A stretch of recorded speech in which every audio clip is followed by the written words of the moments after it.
Documentário é construção, tudo é construção. Nesse momento que a gente vive de Instagram, que a gente está perdendo esses limites do que é real e do que é ficção, né? A gente está o tempo inteiro encenando a nossa própria vida. Vamos lembrar disso e vamos aprender a ler as informações que nos chegam em vídeo. Depois de uma linda estreia no Festival de Berlim, a fabulosa Máquina do Tempo chega agora aos cinemas propondo uma fricção entre realidade e a imaginação de futuros possíveis. Tudo isso pelo olhar de meninas de Guaribas, no interior do Piauí. Nossa, você não sabe o prazer que é poder ter acompanhado o Fabulosa assim, desde do início, né? Desde a estreia, e agora podendo acompanhar também o momento em que ele finalmente, né, vai espalhar aí pelo nosso Brasil. Ali onde você acompanhou foi um momento muito magia, né, de estar em Berlim e estar com as meninas, 3 das meninas lá e vivendo aquelas salas lotadas e sessões com muitas gargalhadas, né? Eu lembro que a primeira teve gente aplaudindo no meio do filme, foi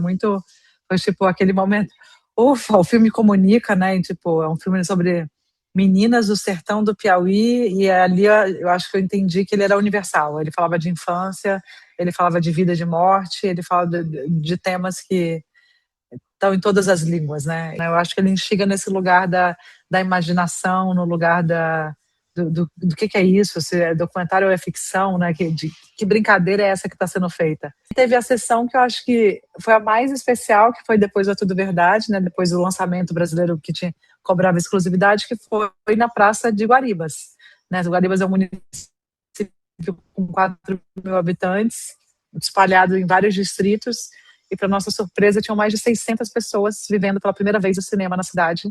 Agora chegar, né, cumprir essa função de chegar nos cinemas é muito legal, e novamente agora eu vou dar um rolê com 2 das meninas. Eu acho que o Fabulosa, a gente já falou outras vezes, claro, mas eu quero que a gente dê uma contextualizada agora para a galera que vai se encontrar pela primeira vez com o Fabulosa. Acho que ele tem um dispositivo muito interessante em termos de documentário, justamente nesse misto, né, entre documentário e ficção, a partir do momento em que a câmera é entregue também para as meninas, né, e elas se esbarram naquela realidade da sua proposição com a realidade factual do entorno delas. Para Guaribas pela primeira vez em 2013, eu fiz 2 curtas que são bem clássicos documentais, né? São muitas entrevistas, e se for observar esses curtas, que é o Severinas e No Devagar Depressa dos Tempos, eles têm o mesmo tema do A Fabulosa Máquina do Tempo, que é a saída da miséria, né?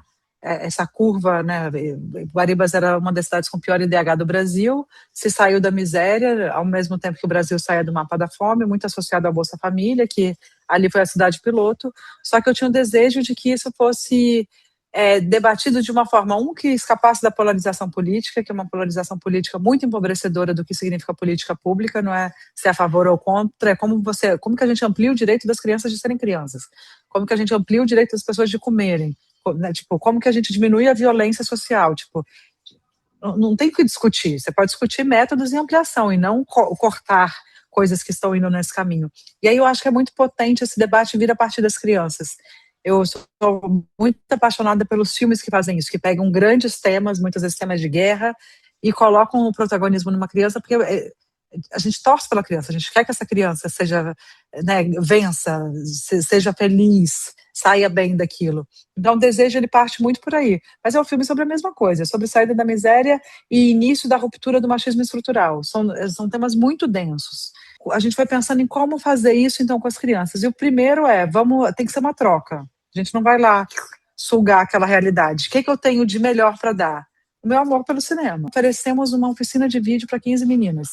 E é a partir dessa oficina de vídeo que a gente vai entrando em sintonia com elas, entendendo que a brincadeira é o principal motor de compreensão da realidade delas, que a gente já sabe, né, a gente já sabe disso, que é a partir da infância, mas a gente vai vendo como que essas brincadeiras se dão e a gente vai brincando de fazer cinema.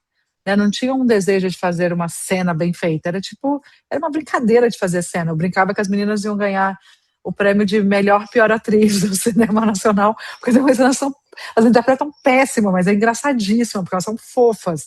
Então, a gente vai caminhando nesse lugar. E aí, no mesmo, né, o Cinepec dá esse prêmio, a gente sai com esse prêmio de melhores atrizes, e teve um debate muito interessante, porque isso foi questionado sobre documentário ou ficção, e aí falaram, gente, o documentário, ele surge nos nossos livros de cinema como Nanuque, que é uma encenação de tudo. Documentário é construção, tudo é construção. Nesse momento que a gente vive de Instagram, que a gente está perdendo esses limites do que é real e do que é ficção, né? A gente está o tempo inteiro encenando a nossa própria vida. Vamos lembrar disso e vamos aprender a ler as informações que nos chegam em vídeo. Então também tem um tanto dessa provocação. E é a partir desse bom caos, que eu acho que se a gente está falando de infância, a gente está falando de caos, que é de o que viesse a gente ia pegando e ia investigando aquilo e fazendo um documentário que adoro quando ele confunde, adoro quando as pessoas saem da sessão e falam, mas isso não é um documentário, é uma ficção, eu morro de rir, e falo, bem, fica à vontade para falar o que você quiser, eu fiz um documentário, né? Eu escuto muito das pessoas como as meninas são maravilhosas, eu falo, elas são maravilhosas, mas muitas crianças são maravilhosas, só que a gente não toma o tempo para observá-las e deixar que elas nos conduzam, né? O que eu acredito é que nós trabalhamos a partir de até onde a nossa vista alcança, né? Tem aquela coisa de que se eu não conheço algo, é difícil eu desejar aquele algo que eu nem sei que existe. Então, a questão de tendo mais exemplos diversificados de possibilidade de ser, eu acho isso muito rico. Digo isso, por um lado, pelas meninas, né? As meninas que estão tendo a oportunidade de viajar fisicamente, né? Agora que estão vindo duas que vão...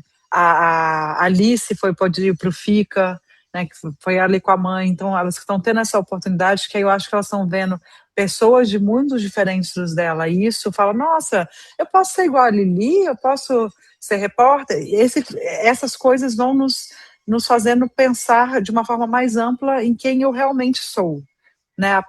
Eu tenho um desejo de fazer isso. Eu lembro quando eu fui para São Paulo, tanto de coisa que eu descobri, eu já era jovem, uma jovem adulta, eu falei, nossa, pode ser assim, isso é muito transformador ter esses exemplos. E eu fui sacando assim que elas acompanham essa repercussão e eu acho que elas devem estar entendendo o quanto que elas são maravilhosas pelo olhar dos outros. Elas estão olhando o lugar que elas vivem, a sagacidade delas a partir de um outro ponto de vista. E isso é muito estruturante da autoestima. E eu imagino que isso...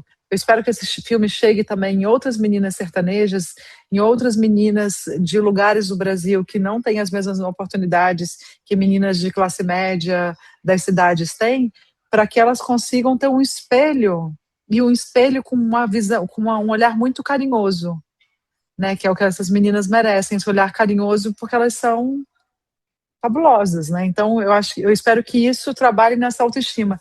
E desde da Estreia em Berlim, eu comecei quando, né, tinham tantos filmes brasileiros na Generation, eu fiquei, gente, por que o Brasil está fazendo filmes sobre crianças e adolescentes de forma tão forte? E eu fui revisitar os filmes que eu tinha na minha infância e fiquei lembrando os futuros que eram projetados nesses filmes, que eram futuros onde acaba a água, eram futuros onde o planeta aquece demais e fica insuportável de viver, onde a inteligência artificial e os robôs nos dominam. E aí a gente olha para o que a gente está vivendo, a gente fala, cara, a gente tá dando certo aqueles sonhos distópicos que o nosso cinema fez há décadas. Então vamos começar agora a fazer filmes com futuros utópicos que de repente a gente consegue alcançar, porque a gente precisa desses modelos, né? A gente viu lá o modelo do ciborgue nos atacando. A gente está indo atrás, conscientemente ou inconscientemente, dele.